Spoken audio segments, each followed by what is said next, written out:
Vocês já repararam nas redes sociais bolsonaristas, dos apoiadores do presidente, dele próprio, da família, que elas estão mais preocupadas em atacar, principalmente atacar o Lula nesse período eleitoral, do que em falar das realizações do Bolsonaro? Bom, isso tem uma razão. E é uma estratégia. E é meu tema no diagnóstico de hoje. Vamos lá?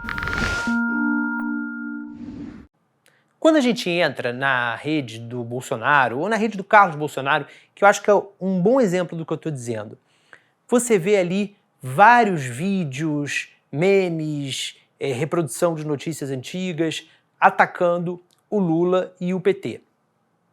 Você vê isso praticamente em todos os posts. Bom, aí você deve estar pensando, é natural, afinal de contas a gente está no período eleitoral. Sim, mas um período eleitoral é um momento não só de você atacar o adversário, mas você também mostrar o que você fez. E é por isso que só tem ataques ao adversário. Os bolsonaristas não têm o que mostrar. Os 3 anos e 4 meses do governo Bolsonaro, a gente vê no dia a dia, na caixinha da construção, da realização, não tem o que marcar. É um governo que não tem o que mostrar o que fez, porque, de positivo, fez muito pouco ou quase nada. É por isso que, volta e meia, o Bolsonaro saca o Pix e fala do Pix como se fosse uma realização do governo dele. O Pix era algo estudado, já planejado, pelos técnicos do Banco Central e seria implementado no governo que fosse. Então, nem o Pix dá para a gente dizer. Quando vai se falar de obra, o governo Bolsonaro fala, houve a BR, não sei o quê, e cita um asfaltamento, cita algo sem tamanho, sem envergadura, algo que não impressiona e não traz voto. O que o governo Bolsonaro fez de negativo é muito claro, a gente sabe. As quase 700 mil pessoas que perderam suas vidas na Covid, a inflação, o desemprego, enfim, tudo que no dia a dia a gente atravessa e convive. Mas isso, claro, não vai constar nada em nenhum momento das redes bolsonaristas. Eles têm outro tipo de vacina também, além do ataque ao adversário, que são as narrativas para tentar explicar por que essas coisas aconteceram. Nesta segunda-feira, o Bolsonaro fez uso de uma delas. No evento ele disse, aliás, não foi num evento, foi no cercadinho com os apoiadores dele, o cercadinho do Palácio da Alvorada, ele disse, eu até reconheço que no tempo do Lula a vida era um pouco melhor, mas por que não aconteceram tantas coisas ruins naquele período? E compara com o governo dele.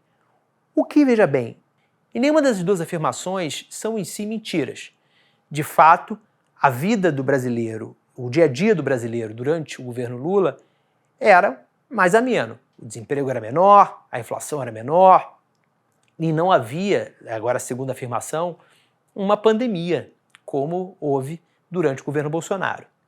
Só que, ao dizer que os problemas atuais do governo, do país, são responsabilidade apenas da pandemia, nisso tem uma mentira do Bolsonaro. Ou melhor, tem uma meia-verdade, uma meia-mentira, seja lá como for. O fato é que ele não conseguiu debelar os problemas econômicos trazidos pela economia, como também não conseguiu debelar os problemas sanitários, tanto que a gente tem uma das maiores taxas de mortalidade do mundo, conforme a gente tão doidamente vimos nos últimos 2 anos. O governo poderia sim ter conduzido a economia de uma maneira melhor, independentemente do fechamento, que claro, traz reveses, mas poderia ter feito a condução, o remédio para esse problema de uma maneira mais eficiente e, do ponto de vista sanitário, a gente poderia ter tido muito menos mortes. Todo esse conteúdo de rede social exige da gente uma atenção muito grande. Primeiro, para a gente ler criticamente tudo isso, a gente saber interpretar o que é fato e o que é narrativa para desviar a nossa atenção. A outra coisa é para a gente não interagir com esse conteúdo sem que haja necessidade. Eu já falei disso umas vezes aqui no nosso diagnóstico, para a gente não fazer uma amplificação de um conteúdo negativo. A gente exercitar o silenciamento estratégico, o silêncio estratégico. A gente não interagir, não curtir, não responder, não passar para frente aquela mensagem que é mentirosa. Porque só de fazer isso, muitas vezes, você já está amplificando uma mentira.